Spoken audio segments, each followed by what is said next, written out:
नमस्कार, स्वागत है आप सभी का। मैं हूं हिमांशु और आप देख रहे हैं हलचल इंडिया। बेबाक खबर तेज असर। आइए नजर डालते हैं आज की खबरों पर। बागपत जनपद के खेगड़ा थाना क्षेत्र स्थित बड़ा गांव में रुपए के लेन देन को लेकर सोमवार की देर रात हुई रेशु त्यागी की हत्या के मामले में आरोपित बदमाश को पुलिस ने मुठभेड़ के बाद मंगलवार सुबह गिरफ्तार कर लिया। पुलिस ने 11 घंटे में घटना को वर्कआउट करते हुए बदमाश को गिरफ्तार किया है। पकड़े गए बदमाश पर लूट, हत्या, गैंगस्टर सहित दर्जनों मुकदमे दर्ज हैं। घायल अवस्था में बदमाश को जिला चिकित्सालय भर्ती करा दिया गया। खेगड़ा कोतवाली क्षेत्र के बड़ा गाँव निवासी किसान गजेंद्र सिंह के बेटे रेशु त्यागी को शाम करीब 7 बजे उसके गाँव के ही रिश्ते के भाई ने अपने घर बुलाकर गोली मारकर उसकी हत्या कर दी। हत्या के बाद बदमाश फरार हो गया। रेशु के परिजनों ने मामा भांजे पर हत्या का आरोप लगाया था, जिसकी पहचान पुलिस द्वारा बुलंदशहर के माकड़ी गांव निवासी पुनीत के रूप में की गई। पुलिस हत्या के बाद से ही बदमाश की तलाश में थी और बड़ा गांव के चारों तरफ जाल बिछाया हुआ था। सीओ दिलीप कुमार सिंह ने बताया कि सुबह सवेरे आरोपित बदमाश भागने की फिराक में था, लेकिन पुलिस द्वारा उसकी पहचान कर ली गई। पुलिस ने जब बदमाश को ईस्टर्न पेरिफेरल एक्सप्रेस वे के पास चारों तरफ से घेर लिया तो बदमाश ने पुलिस पार्टी पर फायरिंग कर दी, लेकिन जवाबी कार्रवाई में बदमाश के पैर में गोली लग गई। गोली लगने से बदमाश घायल हो गया, जिसे जिला चिकित्सालय में भर्ती कराया गया। पुलिस का कहना है कि पकड़े गए बदमाश से एक तमंचा और कारतूस भी बरामद किया गया है। बदमाश बुलंदशहर के माकड़ी गांव का रहने वाला है और उस पर कई थाना क्षेत्रों में हत्या, लूट, गैंगस्टर सहित दर्जनों मुकदमे दर्ज हैं। कल शाम को बड़ागांव क्षेत्र में एक रेशु नाम के व्यक्ति की हत्या की थी। इस बदमाश ने, इसका नाम पुनीत है, ये पहले से कई एक मुकदमों में वांछित था, कई मर्डर के और सब मुकदमे में वांछित था। ये काफ़ी इसका यहाँ पे दबदबा था। इस बात पे हमारी टीमें इनके कॉम्बिंग में लगी रहीं।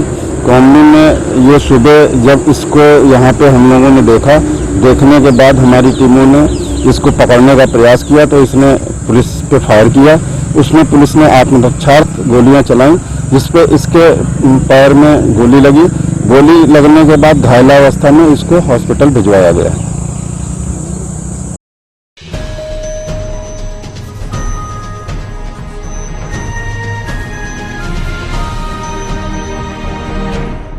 सहारनपुर के देवन नगर पालिका सभागार में प्रदेश सरकार द्वारा बनाए गए नामित सभासदों का शपथ ग्रहण समारोह आयोजित किया गया, जिसमें 5 में से 3 नामित सभासद किसी कारणवश अनुपस्थित रहे। सिर्फ 2 नामित सभासद गजराज सिंह राणा और दीपक त्यागी ही शपथ ग्रहण समारोह में शामिल हो पाए, जिन्हें उप जिलाधिकारी देवबंद देवेंद्र पांडे ने शपथ ग्रहण कराई। सभागार में उपस्थित अंतर्राष्ट्रीय ध्यान गुरु दीपांकर जी महाराज, देवन नगर पालिका चेयरमैन जियाउद्दीन अंसारी, ईओ विनोद कुमार, पॉपिन कुमार आदि मौजूद रहे।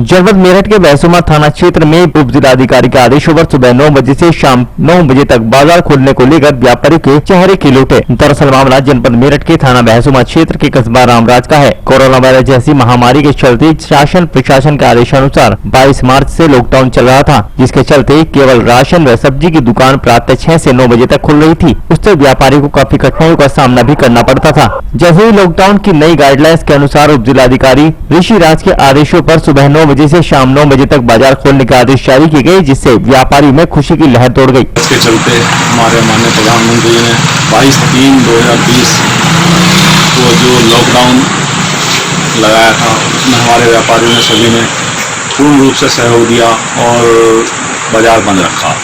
22/3/2020 से सुबह प्रातः 6 बजे से 9 बजे तक मात्र किराना स्टोर और सब्जी की दुकानें खुलती थी और मेडिकल स्टोर हमारा जो है रामराज में पूरा दिन खुलते थे। इसके लिए अभी हम एसडीएम साहब से मिलने के बाद हमें जो बताया गया कि 9 तारीख से, यानी कि आज 9 तारीख से हमारा व्यापारी प्रातः 9 बजे से शाम 9 बजे तक सभी दुकानें खोली गई और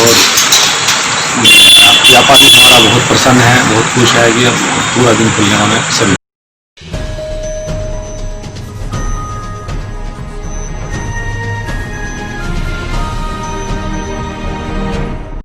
सहारनपुर की देवबंद नगर पालिका के इतिहास में पहली बार कोई सन्यासी पहुंचा है, वो भी मुख्य अतिथि बनकर। नामित सदस्यों के शपथ ग्रहण में पहुंचे अंतर्राष्ट्रीय ध्यान गुरु दीपांकर जी महाराज ने कहा कि ये बड़े ही हर्ष का विषय है कि देवबंद नगर पालिका में पहली बार कोई सन्यासी आया है और ये मेरे लिए बड़े ही हर्ष का विषय है। उन्होंने कहा कि यहाँ आने का मेन कारण यह देखना था कि नगर पालिका नगर के कार्यों का किस प्रकार पालन करती है, यह देखना महत्वपूर्ण था और यह देखकर अच्छा लगा। उन्होंने कहा कि मैं उम्मीद करता हूँ कि नगर के लिए अनेक प्रकार की योजनाएं सिर्फ क्रियान्वयन ही नहीं बल्कि सफल भी होंगी। स्वामी दीपांकर जी महाराज ने कहा कि जो नए योद्धा आए हैं वो अपने क्रियाओं से, अपने कार्यों से नगर का मान बढ़ाएं। अगर जो ये मैं कहता हूँ कि एक सन्यासी आया है तो ये वाकई बड़ा हर्ष का विषय है कि कम से कम नगर पालिका में प्रथम बार कोई सन्यासी आया।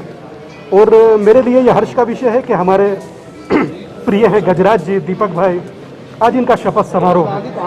उस शपथ समारोह में मुझे शिरकत करने का, सम्मिलित होने का अवसर मिला। यहाँ ऑनरेबल जो चेयरमैन साहब हैं या एसडीएम साहब हैं, इनके तत्वाधान में जो ये शपथ कराई गई, महत्वपूर्ण ये है, देखने का अर्थ मात्र इतना था कि कहा जाता है नगर पालिका किस प्रकार नगर के कार्यों को पालन करती है, क्रियान्वयन करती है, ये देखना महत्वपूर्ण था। तो वो देखकर अच्छा लगा और मैं उम्मीद करता हूँ कि यहाँ से नगर के लिए अनेक प्रकार की योजनाएं जो कि क्रियान्वयन ही ना हो, सफल हों, परमात्मा उनको लक्ष्य तक पहुंचाए। और जो नए योद्धा आज इसका हिस्सा बने हैं, ये नए योद्धा अपनी क्रियाओं से, अपने कार्यों से नगर का मान सम्मान बढ़ाएं और नगर को और बेहतर करने में जो प्रयास कर सकते हैं करें। मगर ये वाकई अपने आप में एक आश्चर्य है कि यहाँ कोई पहली बार सन्यासी आया है। पर मेरा एक ही सबसे निवेदन है कि सब लोग कोरोना के काल में अपना अपना ध्यान रखें और फिर भी सोशल डिस्टेंसिंग बनाए रखें।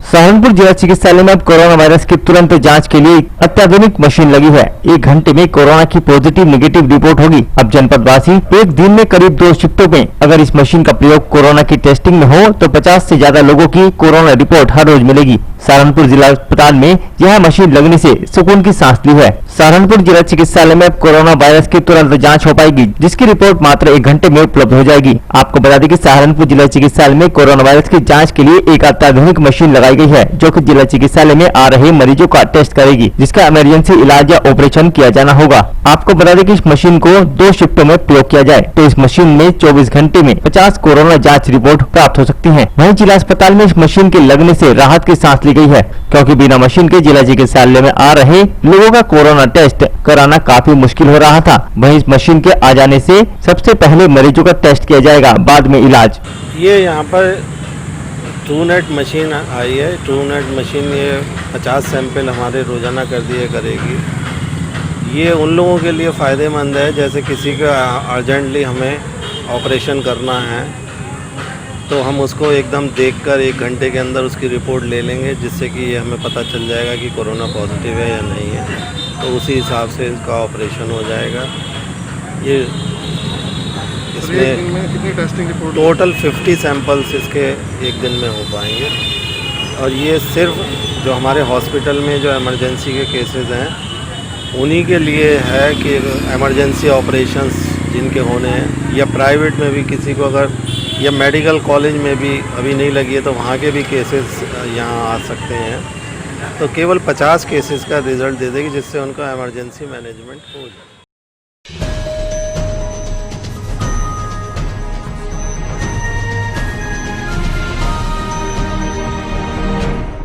सहारनपुर जनपद के गंगोह थाना क्षेत्र के गांव सराजपुर निवासी राजकुमार ने पशुओं को खनन से भरे अनियंत्रित ओवरलोड वाहन ने कुचला, जिससे एक पशु की मौत हो गई और अन्य 2 पशु गंभीर रूप से घायल हो गए। गांव सराजपुर निवासी रामकुमार अपने पशुओं को लेकर गांव जा रहा था, तभी सामने से आ रहे खनन से भरे ओवरलोड ट्रक ने अनियंत्रित होकर पशु के ऊपर ट्रक को चढ़ा दिया, जिसमें एक पशु की मौके पर ही मौत हो गई, जबकि दूसरे पशु की पैर में चोट आ गई और एक अन्य गंभीर रूप से घायल हो गया। ग्रामीणों ने मौके पर इकट्ठा होने पर ट्रक चालक ट्रक को मौके भरी छोड़कर फरार हो गया, जिसके बाद ग्रामीणों ने जमकर हंगामा किया व खनन से भरे ओवरलोड वाहन को मौके पर ही रोक लिया। जिसके बाद एसआई संजय शर्मा पुलिस बल के साथ मौके पर पहुंचे और बामुश्किल कर लोगों को शांत किया, पर ग्रामीण मौके पर ही किसान पशुपालक को मुआवजा देने और ओवरलोड वाहन पर कार्रवाई करने की मांग पर अड़े रहे। ग्रामीणों का आरोप है कि पूर्व में भी उनकी भेड़ बकरियां कई बार ओवरलोड वाहनों से कुचली जा चुकी हैं, परंतु प्रशासन ओवरलोड वाहनों पर कोई कार्रवाई नहीं करता। ग्रामीणों ने बताया कि उनके क्षेत्र में अवैध तरीके से यमुना के बीचों बीच खनन किया जा रहा है,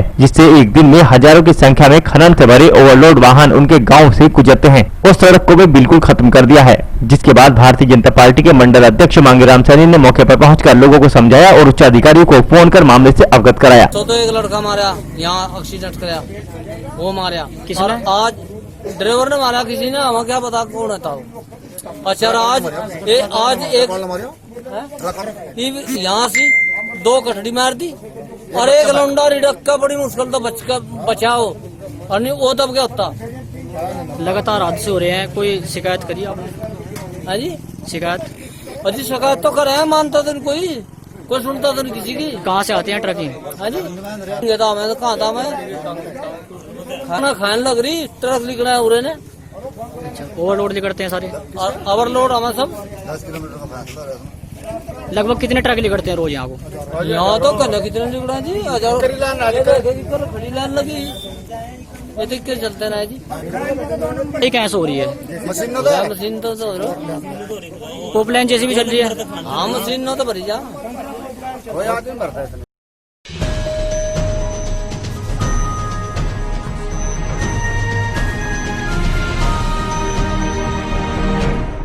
जनपद सहारनपुर में साप्ताहिक बंदी लागू करने की दुकानदारों ने हुंकार भरी है। सहारनपुर के कोतवाली बेहट के सलेमपुर गदा में मेन बाजार को सप्ताह में एक दिन बंद रखने के लिए सैकड़ों दुकानदारों ने साप्ताहिक बंदी पर अपनी सहमति जताई। कल उप जिलाधिकारी बेहट को सभी साप्ताहिक बंदी लागू करने के संबंध में एक मांग पत्र भी सौंपेंगे। ग्राम सलेमपुर गदा में के बाजार पर साप्ताहिक बंदी लागू की जाए, जैसा कि बेहट पगेट तिलकाना शाहपुर इत्यादि बाजारों में साप्ताहिक बंदी के दिन एक दिन बाजार बंद रहता है। तो इसी प्रकार हमारे यहाँ भी सलेमपुर बाजार में एक दिन के लिए साप्ताहिक बंदी लागू की जाए।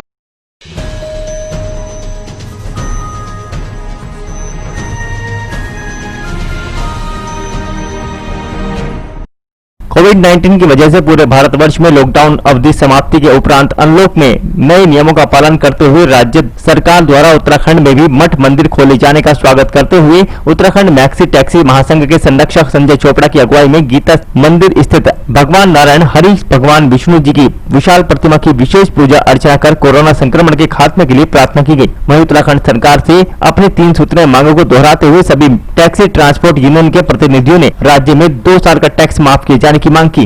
2-3 ही मांगे हैं।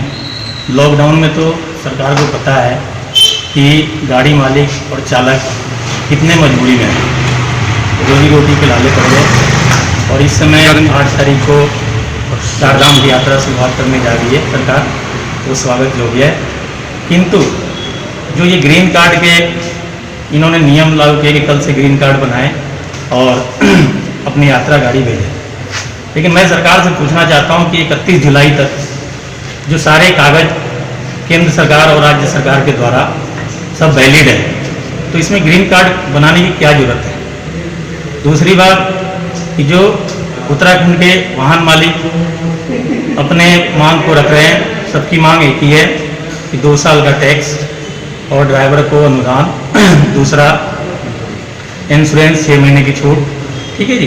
तो 3-4 मांगे हैं, उस पर सरकार अभी तक कोई सुनवाई नहीं कर रही है, ठीक है जी। मांगे पूरी नहीं है, सरकार मांगे नहीं पूरी करती है तो हम आगे लॉकडाउन टूटने के बाद आंदोलन की तैयारी करेंगे, सड़कों पर उतरेंगे और 4 धाम का बहिष्कार करेंगे। यही हमारी। नाम बताइए। मैं Panchpuri tempo traveller welfare society सचिव। तमाम हिंदुओं को इस दिन का इंतजार था। आप देखेंगे कि 80 दिन के लॉकडाउन के दौरान बड़ी जिज्ञासा थी कि हमारे मठ मंदिर खुलें। निश्चित रूप से मैं समझता हूं सरकार द्वारा इस प्रकार का कदम उठाया गया, स्वागत योग्य कदम है। लेकिन उत्तराखंड की 4 धाम यात्रा के लिए जिस प्रकार का सरकार अभी क्लियर नहीं कर पाई है कि 4 धाम यात्रा में तीर्थयात्री आएंगे या नहीं आएंगे, लेकिन हमारा मैक्सी टैक्सी वाहन स्वामियों का एक ही मत है, यदि सरकार उत्तराखंड के अंदर चारधाम यात्रा को संचालित करना चाहती है, हम उसका स्वागत करते हैं।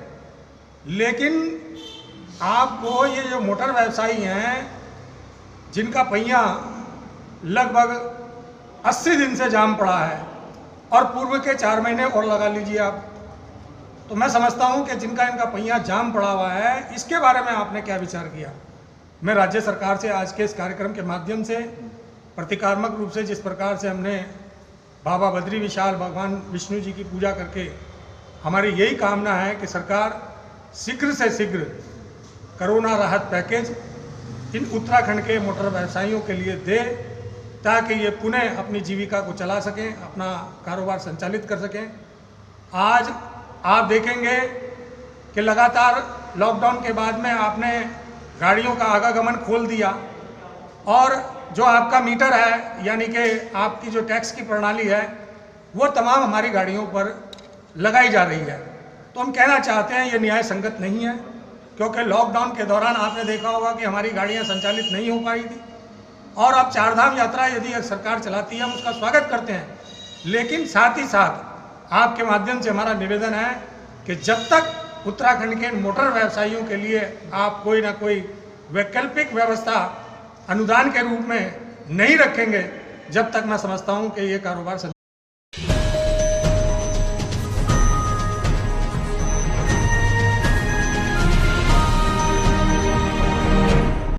उत्तराखंड की बीएचईएल सेक्टर 2 न्यू पंचपुरी मालिक कल्याण समिति के कार्यालय पर उत्तराखंड परिवहन महासंघ से जुड़े संगठनों के प्रतिनिधियों की एक आम सभा आहूत की गई। आम सभा की अध्यक्षता ऑल इंडिया ट्रांसपोर्ट एसोसिएशन के प्रदेश अध्यक्ष डीएस मान ने की। सभा का संचालन आदेश पंडित ने किया। सभी अध्यक्षों व यूनियनों के प्रतिनिधियों ने सरकार के खिलाफ आह्वान करते हुए उत्तराखंड के सभी वाहन स्वामी व चालकों की मांग को लेकर आंदोलन की रूपरेखा पर विस्तारित चर्चा की। केंद्र व राज्य सरकार से अपनी 3 सूत्रीय मांगों को दोहराते हुए उत्तराखंड परिवहन संघ ने संगठन का विस्तार करते हुए टैक्सी मैक्सी महासंघ के संरक्षक संजय चोपड़ा, पंचपुरी ऑटो यूनियन के अध्यक्ष पवन अरोड़ा, आदेश पंडित, सुनील कुमार, बलबीर सिंह सम्राट, आदेश चौहान को सम्मिलित किया। परिवहन महासंघ की मीटिंग हुई, जो इसकी अध्यक्षता all India motor transport finance के नाते जगदीश सिंह मेरी हुई।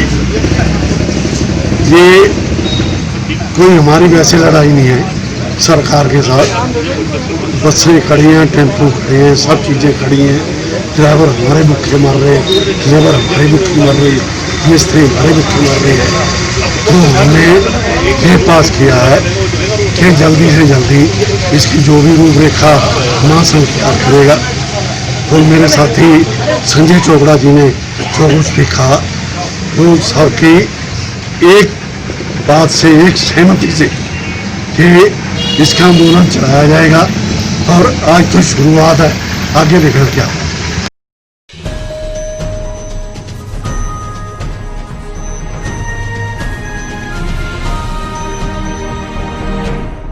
मुजफ्फरनगर में युवक की लाइव दबंगई देखने को मिली है, जहां पर फिल्मी अंदाज में रिवॉल्वर से युवक ने दनादन फायरिंग की। दोनों हाथों में रिवॉल्वर लेकर युवक ने ताबड़तोड़ फायरिंग की। फायरिंग से कॉलोनी के लोगों में भारी दहशत व्याप्त हो गई। बदमाश युवक ने 12 राउंड हवाई फायरिंग की। मुजफ्फरनगर पुलिस का इस युवक को बिल्कुल भी खौफ नहीं है। दरअसल यह वीडियो शहर कोतवाली इलाके का बताया जा रहा है। वायरल वीडियो की जाँच पड़ताल में पुलिस जुट चुकी है।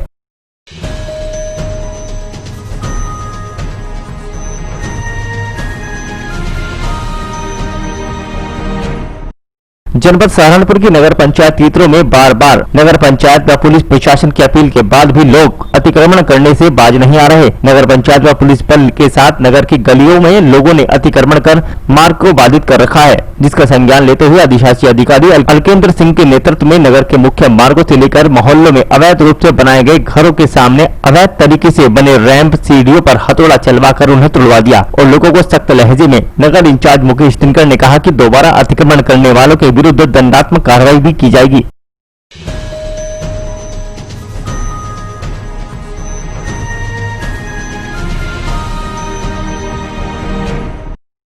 आज के बुलेटिन में इतना ही। कल फिर होंगे हाजिर कुछ नई और ताजा खबरों के साथ। देखते रहिए हलचल इंडिया, बेबाक खबर तेज असर।